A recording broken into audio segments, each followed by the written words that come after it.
Hello friend. स्वागत है आपका हमारे यूट्यूब चैनल टेक्नोलॉजी गुरुजी में। इस वीडियो में हम लोग मेथड के बारे में पढ़ेंगे, जिसमें मैं आपको फुल डिटेल्स में बताऊंगा कि मेथड का यूज क्या होता है, इसके क्या क्या रूल्स हैं। तो चलिए वीडियो को स्टार्ट करते हैं। सबसे पहले ये समझने की कोशिश करेंगे कि मेथड का यूज क्या है, मेथड हम कहते हैं किसे।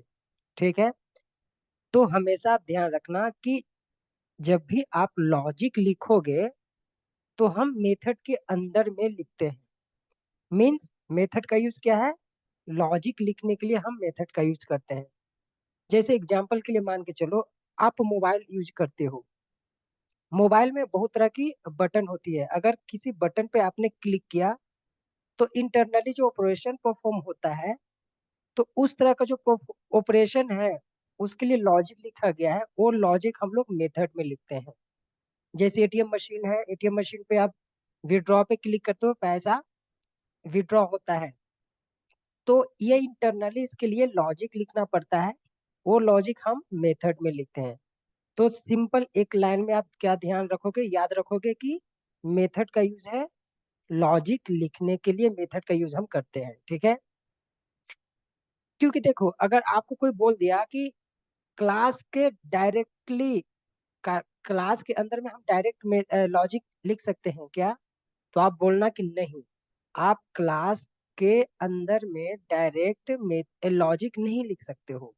अगर आपको लॉजिक लिखना है तो आपको क्या यूज करना पड़ेगा, मेथड। ठीक है, एग्जाम्पल के माध्यम से समझो।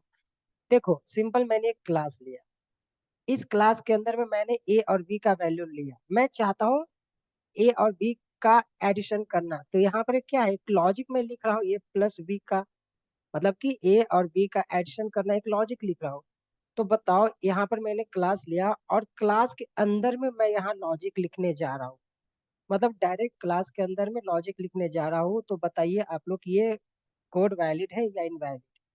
तो ये कोड इनवैलिड है, क्योंकि आप डायरेक्ट क्लास के इनसाइड लॉजिक नहीं लिख सकते हो। अगर आपको लॉजिक लिखना है तो आपको मेथड के अंदर में लिखना पड़ेगा। तो ये जो आपका लॉजिक था, ये प्लस बी का, ये हम कहाँ लिखेंगे, मेथड के अंदर में। ये आपको क्लियर हो गया कि मेथड का यूज क्या है। अब इसका सिंटेक्स जान लेते हैं, क्योंकि आपको पता होना चाहिए ना कि मेथड लिखते कैसे हैं। तो सबसे पहले आप मॉडिफायर लिखोगे। मॉडिफायर की जगह पर आप पब्लिक, प्राइवेट, प्रोटेक्टेड लिख सकते हो। ठीक है, ये मॉडिफायर मैं डिटेल्स में बताऊंगा। सिंपल अभी ये समझो कि पब्लिक मॉडिफायर का मतलब होता है कि आप इस मेथड को जिस क्लास के अंदर में लिखा है उस क्लास के अंदर में ही एक्सेस कर सकते। नहीं, पब्लिक का मतलब कि आप कहीं से भी एक्सेस कर सकते हो। मतलब जैसे आपने पब्लिक एक्सेस मॉडिफायर यहाँ पर लिखा, इसका मतलब कि आपने इस मेथड को किसी भी क्लास से एक्सेस कर सकते हो। अगर आपने यहाँ पर प्राइवेट एक्सेस मॉडिफायर लिखा, इसका मतलब हुआ कि इस मेथड को आप जिस क्लास में लिखे हो उसी क्लास में एक्सेस कर सकते हो। तो डोंट वरी, मैं एक्सेस मॉडिफायर डिटेल्स में बताऊंगा। अभी सिंपल समझो, सिंटैक्स और मेथड के बारे में पढ़ते हैं। जब आप यहाँ पर एक्सेस मॉडिफायर लिखोगे तो ये मॉडिफायर आपको ऑप्शनल रहेगा, आप लिखो या ना लिखो आप पे डिपेंड करता है। लेकिन ये रिटर्न टाइप आपको लिखना जरूरी है। रिटर्न टाइप जैसे आपका वाइड हो गया, इंट हो गया, स्ट्रिंग हो गया, ये सब रिटर्न टाइप है। तो रिटर्न टाइप कंपलसरी लिखना पड़ता है मेथड में। उसके बाद मेथड का नेम रहेगा।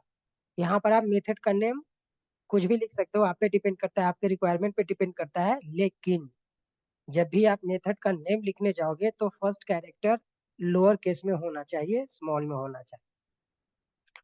उसके बाद राउंड ब्रैकेट ओपन करोगे और राउंड ब्रैकेट यहाँ क्लोज करोगे। और इस राउंड ब्रैकेट के अंदर में आप पैरामीटर पास कर सकते हो या नहीं कर सकते हो, आप पे डिपेंड है। कभी आपको पैरामीटर पास किया हुआ मिलेगा, कभी नहीं किया हुआ मिलेगा। तो ये आपको ध्यान रखना है कि मेथड्स का फर्स्ट कैरेक्टर, मेथड्स का नेम है उसका फर्स्ट कैरेक्टर स्मॉल में होगा, और ये राउंड ब्रैकेट और क्लोज ब्रैकेट ऐसा रहेगा। उसके बाद आप इस मेथड्स को करली ब्रेसेस से ओपन करो और यहाँ पर करली ब्रेसेस से क्लोज करो। और जो भी आप लॉजिक लिखने जाओगे वो इसके अंदर में लिखोगे, इस मेथड के अंदर में। ये सिंपल आपका सिंटैक्स था। इसी सिंटैक्स को एग्जांपल के माध्यम से समझते हैं। देखो, मैंने क्या बोला, एक्सेस मॉडिफायर पहले लिखना है। तो देखो ये मॉडिफायर आपका ऑप्शनल है, आपको लिखना है लिखो, नहीं लिखना है मत लिखो। सपोज मान लो मैंने नहीं लिखा, तो ये रिटर्न टाइप आपको लिखना ही पड़ेगा। इस रिटर्न टाइप की जगह पर आप इंट भी लिख सकते हो, स्ट्रिंग भी लिख सकते हो, लेकिन अगर आपने इंट और स्ट्रिंग लिखा तो आपको वैल्यू रिटर्न करना पड़ेगा। लेकिन अगर आपने वाइड लिखा तो वाइड का मतलब होता है कि आपको वैल्यू रिटर्न करने की जरूरत नहीं है। उसके बाद क्लास ए मेथड का नेम लिखोगे।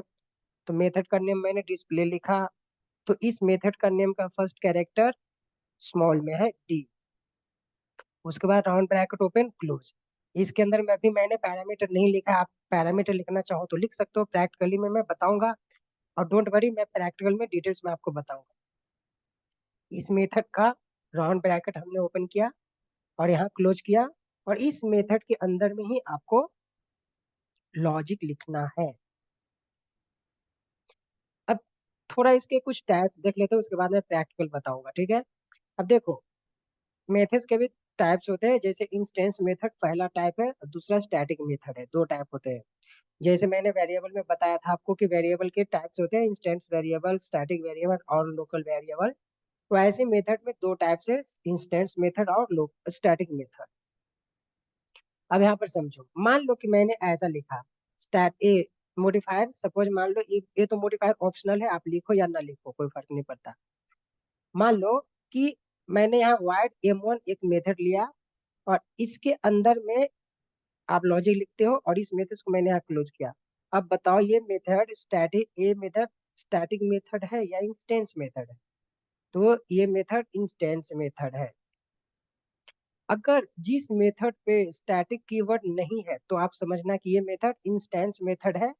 अगर जिस मेथड पे स्टैटिक कीवर्ड है तो समझना कि वो स्टैटिक मेथड है। अब बताओ ये क्या है, इंस्टेंस मेथड है। तो बताओ कि इंस्टेंस मेथड्स को कॉल करने के लिए आपको ऑब्जेक्ट चाहिए, और ऑब्जेक्ट हम किसका बनाते हैं, क्लास का। तो हमेशा ध्यान रखना कि जब भी आप इंस्टेंस मेथड को कॉल करोगे तो आपको ऑब्जेक्ट बनाना पड़ेगा क्लास का। अगर मान लो कि यहाँ पर मैंने स्टैटिक लिख दिया, ऐसा स्टैटिक, तो ये कौन सा मेथड हो गया, ये स्टैटिक मेथड हो गया। तो स्टैटिक मेथड को कॉल करने के लिए ऑब्जेक्ट बनाने की जरूरत नहीं है, आप डायरेक्ट क्लास के नेम से कॉल कर सकते हो। तो अभी तक मैंने आपको जो भी बताया उसका मैं प्रैक्टिकली करने जा रहा हूँ, उसमें आपका जो भी छोटा मोटा डाउट है क्लियर हो जाएगा। मैंने इक्लिप्स ओपन किया। अब देखो, मैंने आपको बताया था कि मेथड का यूज क्या है, लॉजिक लिखने के लिए। आप क्लास के अंदर डायरेक्ट लॉजिक नहीं लिख सकते हैं। अगर आपको लॉजिक लिखना है तो मेथड के अंदर हम लॉजिक लिखते हैं। जैसे देखो, मान लो कि मैंने इंट ए इक्वल टू 7 लिया, इंट बी इक्वल टू 8 लिया, ठीक है। अब इसी चीज को मैं प्रिंट करने जा रहा हूँ। देखो ये कोड वैलिड है कि इनवैलिड है, ये तो डायरेक्ट यहाँ बता देगा। अब मान लो ए प्लस बी करने जा रहा हूँ। अब देखो ये डायरेक्ट सिंटैक्स एरर आ गया यहाँ पे, है ना। तो इसका मतलब ये हुआ कि ये क्लास के अंदर में डायरेक्ट आप किसी लॉजिक को या बिजनेस लॉजिक या कोई भी लॉजिक नहीं लिख सकते। अगर आपको इस तरह का लॉजिक लिखना है तो आपको मेथड लेना पड़ेगा, अब मेथड के अंदर में लिखना पड़ेगा। आप यहाँ लिख सकते हो क्योंकि ये मेथड है ना, मेन क्या है, मेथड है ना। ये कौन सा मेथड है, स्टैटिक मेथड है, क्योंकि देखो सिंटेक्स यही था ना, मॉडिफायर था, रिटर्न टाइप था, और मेथड का नेम है। तो यहाँ पर मेथड का फर्स्ट कैरेक्टर एम स्मॉल में है, ठीक है।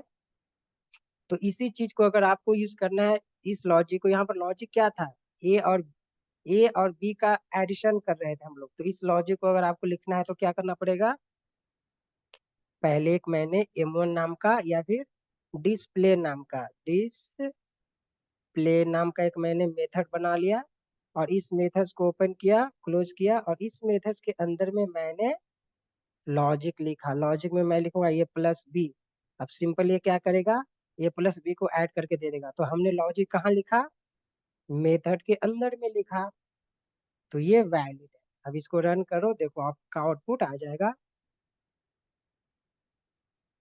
सॉरी, देखो मैंने क्या बताया था आपको कि ये कौन सा मेथड है, ये इंस्टेंस मेथड है। तो इंस्टेंस मेथड्स को कॉल करने के लिए ऑब्जेक्ट चाहिए, ऑब्जेक्ट हम किसका बनाते हैं, क्लास का। तो सिंपल आपको ऑब्जेक्ट बनाना पड़ेगा मेन मेथड में। मान लो कि मैंने मेन मेथड में ऑब्जेक्ट बनाया। हमेशा याद रखना ऑब्जेक्ट बनाने का न्यू कीवर्ड के माध्यम से हम ऑब्जेक्ट बनाते हैं। 90% हम न्यू कीवर्ड यूज करते हैं ऑब्जेक्ट बनाने के लिए। अब ऑब्जेक्ट का नेम है एल, डॉट मेथड का नेम है डिस्प्ले। अब आपका आउटपुट आ गया, क्योंकि इंस्टेंस मेथड था इसलिए हमने ऑब्जेक्ट बनाया। अब देखो आउटपुट आपका 15 आ गया। ठीक है। अब ऐसे ही मान लो एक और मैं मेथड यहाँ यूज करने जा रहा हूँ। उस मेथड का नेम दूंगा मैं स्टैटिक स्टैटिक वाइड m2। इस मेथड का नेम मैंने दिया m2। अब इसको मैंने, अब इस ये जो ये स्टैटिक मेथड है ना, इसके अंदर मैं कुछ पैरामीटर पास कर देता हूँ, क्योंकि इंस्टेंस में मैंने आपको पैरामीटर नहीं बताया। तो मान लो कि इसके अंदर में मैंने parameter int x comma int y parameter pass किया। ठीक है। अब इसको यहाँ पर इसके अंदर में मैं लॉजिक लिख लेता हूँ, मतलब एक्स प्लस वाई। अब बताओ ये कौन सा मेथड है, स्टैटिक मेथड। तो इस मेथड को कॉल करने के लिए ऑब्जेक्ट चाहिए कि नहीं, तो नहीं, आप इस क्लास के माध्यम से डायरेक्ट कॉल कर सकते हो। तो हमेशा याद रखना कि जब भी जहां भी आप स्टैटिक यूज कर रहे हो, इसका मतलब मेमोरी मैनेज कर रहे हो। कैसे, क्योंकि ऑब्जेक्ट बनाने की जरूरत आपको नहीं पड़ रहा है। जैसे ही आप स्टैटिक यूज करते हो तो ऑब्जेक्ट बनाने की जरूरत नहीं पड़ रहा है, तो आप मेमोरी मैनेज कर रहे हो ना। क्योंकि इंस्टेंस के लिए ऑब्जेक्ट चाहिए, और ऑब्जेक्ट को स्टोर करने के लिए हीप एरिया चाहिए, मतलब मेमोरी लगता है। तो इसको आप डायरेक्ट कैसे कॉल करोगे, क्लास नेम डॉट मेथड का नेम m2। आपने यहाँ पर दो पैरामीटर पास किया, तो यहाँ पर दो पैरामीटर के लिए वैल्यू दे दीजिए 10 और 15। यहाँ पर 10 दिया और यहाँ पर आप 50 वैल्यू दो दे दो। अब इसको सेव करो, इसको इसको 50 और 10 60 आउटपुट आ जाएगा स्टैटिक के लिए। देखो 15 आपका आ गया इंस्टेंस के लिए और 60 आपका आ गया स्टैटिक मेथड के लिए। ये सिंपल आपका मेथड था। इसमें आपने क्या देखा, मेथड का यूज हम कब करते हैं, ये आपने देखा, उसके टाइप देखा, सही है, और मतलब सिंटैक्स देखा। नेक्स्ट वीडियो में हम लोग इसके बहुत सारे रूल्स हैं, वो मैं आपको बताऊंगा। जैसे एक रूल्स मैं बता नहीं, यहाँ पर पॉसिबल नहीं होगा क्योंकि वीडियो लंबा हो गया है। तो नेक्स्ट वीडियो में हम लोग रूल्स देखेंगे, इंपॉर्टेंट रूल्स है, वो वीडियो आपके लिए बहुत ही इंपॉर्टेंट है। इस वीडियो में इतना ही, धन्यवाद।